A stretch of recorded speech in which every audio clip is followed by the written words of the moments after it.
பூலோக கைலாயம் என அழைக்கப்படும் சென்னை திருவொற்றியூர் ஆதிபுரீஸ்வரர் தியாகராஜ சுவாமி வடிவுடையம்மன் கோவில் பிரசித்தி பெற்றது.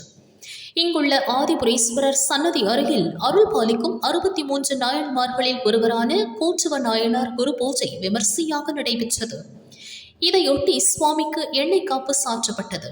தொடர்ந்து பஞ்சாமிர்தம், தேன், பால், சந்தனம் மற்றும் வாசனை திரவியங்களால் அபிஷேகம் செய்யப்பட்டது. பல வண்ண மலர்களால் சுவாமிக்கு அலங்காரம் செய்து தூபதீப ஆராதனை நடைபெற்றது. பூஜையில் திரளான பக்தர்கள் பங்கேற்றனர். பிரசாதம் வழங்கப்பட்டது.